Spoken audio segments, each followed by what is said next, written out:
రెండు 2008 August August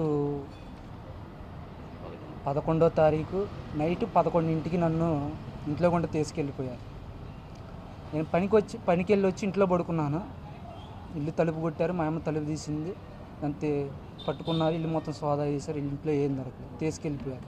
2008 8వ నెల 17వ తారీఖు నన్ను డిఎస్పీ ఆఫీస్కి తీసుకెళ్ళి మన నందిగామ డిఎస్పీ ఆఫీస్కి తీసుకొచ్చి మీడియా ముందర పెట్టేసి రిమాండ్కి పంపించారు. ఈ మధ్యలో కొన్ని ఇబ్బందులు జరిగినాయి, కొన్ని టార్చర్లు జరిగినాయి. దానివలన ఏం జరిగిందో మీడియా మిత్రులందరికీ కూడా తెలుసు, ప్రజలందరికీ కూడా తెలుసు. 2008 17వ తారీఖు నన్ను రిమాండ్కి పంపించారు. తర్వాత పీటీ వారెంట్ మీద ఈ కేసులో నేను తీసుకొచ్చి 21వ తారీఖు కోర్టులో ప్రొడ్యూస్ చేసి నన్ను రిమాండ్లో తీసుకొచ్చారు. అంతకుముందు ఏం జరిగిందో అందరికీ తెలుసు. తర్వాత నన్ను టార్చర్ పెట్టడం, తర్వాత కాల్స్ వచ్చి పడిపోవడం, ట్రీట్మెంట్ పర్పస్ మీద నేను 2010 దాకా కూడా నిమ్స్ హాస్పిటల్కి ట్రీట్మెంట్ రిమాండ్లో ఉండి తిరగటం జరిగింది. తర్వాత శిక్ష పడే రోజు కూడా నేను కాల్స్ వచ్చి పడిపోయే ఉన్నాను. ఆ విధంగా శిక్ష పడిపోయిన తర్వాత నేను శిక్ష పడి రాజమండ్రి సెంట్రల్ జైలుకి వెళ్ళాను. అలాగా వెళ్ళిన తర్వాత ఒక ట్రీట్మెంట్ తీసుకోవడం జరిగింది. అయితే ఈరోజు నేను నిర్దోషిగా జైలు నుంచి రిలీజ్ అయ్యాను. ఒక విధంగా చెప్పాలంటే నేను నిర్దోషిని కాబట్టి కోర్టు కూడా సాక్ష్యాధారాలు పరిశీలించిన తర్వాత అక్కడ జరిగిన సిచ్యువేషన్ మొత్తం చూసుకున్న తర్వాత సత్యంబాబు నిర్దోషి అని చెప్పేసి ఇవ్వటం జరిగింది. అయితే కావాలని చెప్పేసి నా మీద కేసులు పెట్టడం జరిగింది. 9 సంవత్సరాలు నా కుటుంబానికి నన్ను దూరం చేయడం జరిగింది. నా కుటుంబం నేను దూరం అయిపోయిన తర్వాత ఎంత ఇబ్బంది పడ్డదో అది నాకు తెలుసు. మరి పిచ్చి శ్రీనివాసరావు లాయర్ గారు తెలుసు, అన్న బొజ్జ తారకం బొత్తుల రామప్రసాద్ అన్నకు తెలుసు, చనిపోయిన లాయర్ బొజ్జ తారకం గారికి కూడా తెలుసు ఇంట్లో పరిస్థితులు ఏం జరిగినాయి. కానీ నా తల్లి 20 రూపాయల కూలి కాడ నుంచి నన్ను నా చెల్లెని పెంచి పెద్ద చేసింది. తర్వాత నేను జైలుకి వెళ్ళిన తర్వాత అవే డబ్బులతో నా చెల్లెల్ని చదివించి ఏదో మా స్థాయికి తగ్గట్టుగా కొంచెం నా చెల్లెలు ఏదో తను సంపాదిస్తూ నా కుటుంబాన్ని పోషిస్తుంది. ఈరోజు నా తల్లి ఏజ్ బారైపోయి 70 సంవత్సరాలు. ఈరోజు మీ ముందలకు రావడానికి కూడా కారణం కూడా మీకు తెలుసు. ఎందుకంటే అదే నన్ను పోలీసు వాళ్ళు ఈ కేసులో నన్ను అరెస్ట్ చేయకపోతే ఈరోజు నేను మీ ముందుకు వచ్చేవాడిని కాదు, నా తల్లి కూడా మీ ముందుకు వచ్చేది కాదు. ఏమకి ఈ రోజున మేము ఈ విధంగా కోర్టుల చుట్టూరు, జైలు చుట్టూరు, పోలీస్ స్టేషన్ల చుట్టూరు ఈరోజు తిరగాల్సిన అవసరం ఉండేది కాదు. కానీ విధంగా చెప్పాలని నేను దూరం అవటం వల్ల నా కుటుంబం చాలా నష్టపోయింది. కానీ భగవంతుడు ఇచ్చినటువంటి తీర్పు ఇది. కోర్టు వారు మరి ఇచ్చినటువంటి తీర్పును బట్టి మరి ఇచ్చినటువంటి తీర్పులో కొన్ని ఇప్పుడు సార్ చెప్పినట్లుగా మీరు విన్నారు. కానీ వాటిలన్నిటికి కూడా మరి ప్రభుత్వం సహాయం చేయాలని చెప్పేసి మరి నాకు మరి 9 సంవత్సరాలు కుటుంబానికి దూరం అయిపోయాను. ఫ్యూచర్లో కొంచెం స్థిరపడాలంటే మరి ప్రభుత్వం నుంచి మరి ప్రభుత్వం ఏదో రకంగా సాధ్యమైనంత వాటికి మరి సహాయం చేయాలని చెప్పేసి మరి ఏ విధంగా నేను ఏ విధంగా ప్రభుత్వాన్ని నేను చేయమని చెప్పి డిమాండ్ చేయట్లేదు. ప్రభుత్వం సిస్టంలో ఏ విధంగా ఉందో మరి ప్రభుత్వం నాకు సహాయం చేయాలని చెప్పేసి నేను కోరుకుంటున్నాను. మరి ముఖ్యంగా మరి అయేషా తల్లిదండ్రులు కూడా ఫస్ట్ కాడ నుంచి దేని నిమిత్తం అయితే పోరాడుతున్నారో అందరికీ తెలిసింది, ప్రజలందరికీ. మరి వాళ్ళ తల్లిదండ్రి పోరాడుతున్న విధానాన్ని బట్టి ఆ తల్లిదండ్రి కూడా అసలు నిందితులు పట్టుకోమని చెప్తున్నారు.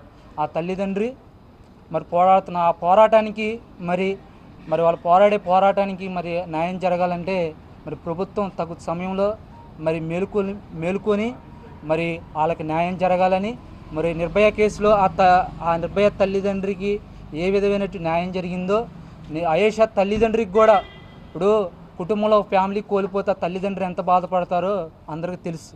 అలాగే ఆ ఫ్యామిలీలో ఆ అమ్మాయి చనిపోయిన తర్వాత ఆ ఫ్యామిలీ ఎంత బాధపడ్డారో వాళ్ళ తల్లిగారు కోర్టుకు వచ్చిన తర్వాత దుఃఖపడి చెప్తుంటే భౌతికంగా నా కుటుంబానికి నేను దూరం అయితేనే నా తల్లి ఎంత బాధపడుతుంది, శాశ్వతంగా వాళ్ళ కూతురు దూరం అయితే ఆ తల్లిదండ్రులు ఎంత బాధపడ్డారో వాళ్ళ అమ్మగారు కోర్టుకు వచ్చి సాక్ష్యం చెప్పిన తర్వాత నేను చాలా బాధపడ్డాను. కానీ మరి వాళ్ళ తల్లిదండ్రి మరి వాళ్ళ కన్నీటికి వాళ్ళు పడుతున్న ప్రయాసకి నేను మరి నిన్న మొన్న నిన్నే పేపర్లో చూశాను, వారి తల్లిదండ్రులు కన్నీటితో ఎంతో బాధపడుతూ స్టేట్మెంట్ ఇచ్చారు. మరి మీరందరూ మీడియా మిత్రులు కూడా మీరు సహకరించి వారికి మరి ప్రభుత్వం దృష్టిలోకి మీరు ఫోకస్ చేస్తేనే ఇది ప్రభుత్వం దృష్టిలోకి వెళ్తుంది. మరి ప్రభుత్వం కూడా మరి మరి ఈ కేసులో అసలు నిందితులను పట్టుకొని మరి వాళ్ళ తల్లిదండ్రికి న్యాయం చేసినట్లయితే ఇప్పుడు ఆ తల్లిదండ్రి సత్యంబాబు నిర్దోషాన్ని బయటకు వచ్చాడని చెప్పేసి చాలా సంతోషిస్తున్నారు. నా తల్లి ఎలాగైతే సంతోషిస్తుందో వాళ్ళ తల్లిదండ్రులు కూడా సంతోషిస్తున్నారు. 5 సంవత్సరాల తల్లిదండ్రి.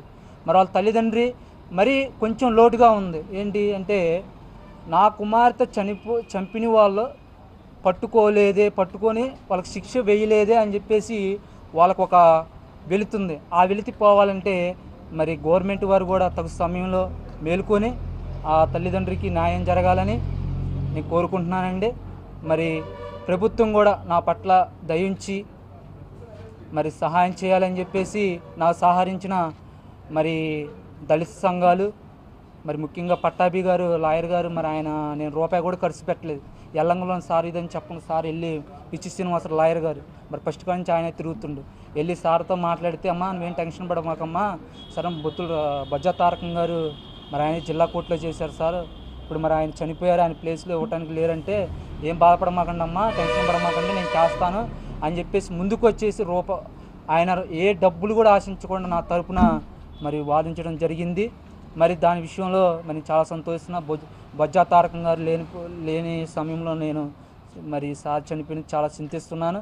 మరి నాకు సపోర్ట్ వచ్చిన మరి అన్న బొత్తుల రాంప్రసాద్ అన్న, దళిత నాయకుడు, తెలంగాణ మాల మహానాడు ఫస్ట్ కాడి నుంచి ఈ రోజు బట్టికే కాదండి, కేసులో ఫస్ట్ 2009 నాకు కాలు చచ్చిపడిపోయిన కాడి నుంచి అన్న కూడా మరి ఎంత ఉద్యమం చేసి ఉస్మానియాలో తీసుకెళ్లారు. అక్కడ సరిగ్గా ట్రీట్మెంట్ ఇవ్వట్లేదంటే ధర్నా చేసి ఇమ్మీడియట్లీగా నిమ్స్ హాస్పిటల్ నుంచి అంబులెన్స్ తెప్పించన్న మరి నన్ను మరి నిమ్స్ హాస్పిటల్కి తీసుకెళ్ళటం, అక్కడ ట్రీట్మెంట్ తీసుకెళ్ళటం మరి జరగటం జరిగింది. మరి అన్నకు కూడా నేను చాలా రుణపడి ఉంటాను.